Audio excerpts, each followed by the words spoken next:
সিলেট টেস্টে অভিষেক হতে যাচ্ছে এক তরুণ ক্রিকেটারের। অবশেষে বাদ পড়তে পারেন মাহমুদুল হাসান জয়। ব্যাটিং অর্ডারে বড় চমক নিয়ে এবার সিরিজ জয়ের মিশনে মাঠে নামছে বাংলাদেশ দল। ৩ ডান হাতির সাথে ৩ বাম হাতি নিয়ে সাজিয়েছে নিজেদের একাদশ। আসতে পারে বড় পরিবর্তন পাকিস্তানের বিপক্ষে দ্বিতীয় টেস্টে। তবে কেমন হতে যাচ্ছে বাংলাদেশের ব্যাটিং অর্ডার, সেটাই জানবো রিপোর্ট।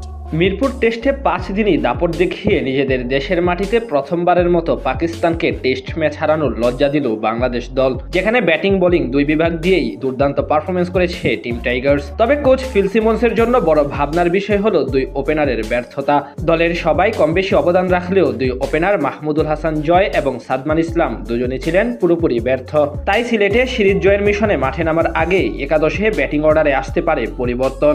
দীর্ঘদিন ধরেই জাতীয় দলের সাথে থাকলেও সাদা পোশাকে এখন অব্দি ধারাবাহিক হতে পারেননি মাহমুদুল হাসান জয়। কালে ভাদ্রে তার কাছ থেকে আসে বড় ইনিংস। শান মাসুদদের বিপক্ষে প্রথম টেস্টেও তার পারফরমেন্স ছিল প্রশ্নবিদ্ধ।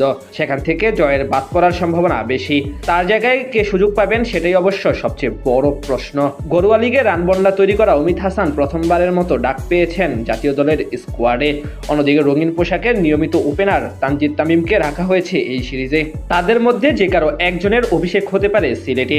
সেখানে আপাত দৃষ্টিতে অমিতের এগিয়ে থাকার সম্ভাবনা বেশি। একে তো টপ অর্ডারে টানা 3 জন বামহাতি, তার মধ্যে একজন ডানহাতি কম্বিনেশন খুঁজতে গেলে অমিতকে রাখতে হবে, কারণ তানজিদ তামিম নিজেও একজন লেফট হ্যান্ডেড ব্যাটসম্যান। অমিত প্রথম শ্রেণীর ক্রিকেটে 49 ম্যাচে করেছেন 3650 রান, গড় প্রায় 50 ছুঁই। 17টি অর্ধশতকের বিপরীতে করেছেন 11টি সেঞ্চুরি।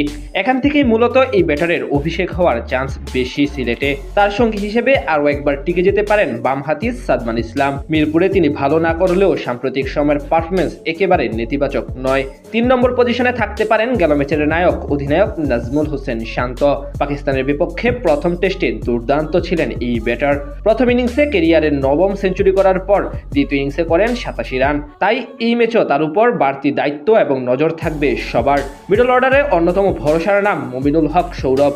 অভিজ্ঞ এই বামহাতি প্রথম ম্যাচে হাঁকিয়েছিলেন জোড়া অর্ধশতক, যেখানে একটি ছিল 91 রানের ইনিংস। তাই তার কাছেও সিলেট টেস্টে বাড়তি প্রত্যাশা থাকবে সকলের। তার সঙ্গে মুশফিকুর রহিমের কাছ থেকেও ভালো কিছু দেখার অপেক্ষায় তার ভক্তরা। ফিল সিমন্সের ব্যাটিং অর্ডারের অন্যতম বড় আস্থার নাম এটি। টেস্টে প্রায় 6500 রান করা মুশফিক আছেন ক্যারিয়ারের অন্তিম লগ্নে, তবুও ব্যাট হাতে সেই আগের মতোই পারফরমেন্স করে যাচ্ছেন তিনি। তাদের সঙ্গে উইকেট কিপার হিসেবে লিটন কুমার দাসকেও বড় ভূমিকা রাখতে হবে সিলেটের লাক্কাতুরা স্টেডিয়ামে। পাকিস্তানের বিপক্ষে বরাবরই উজ্জ্বল এই ক্রিকেটার। সব মিলিয়ে এই 3 জন ডানহাতি এবং বামহাতি নিয়েই ব্যাটিং অর্ডার সাজানো হতে পারে আগামী ম্যাচে। এছাড়া অলরাউন্ডার হিসেবে মেহেদী হাসান মিরাজও ব্যবধান গড়ে দিতে পারেন এই ম্যাচে। সব মিলিয়ে বলা চলে একজনের অভিষেক হতে যাচ্ছে সিলেটে।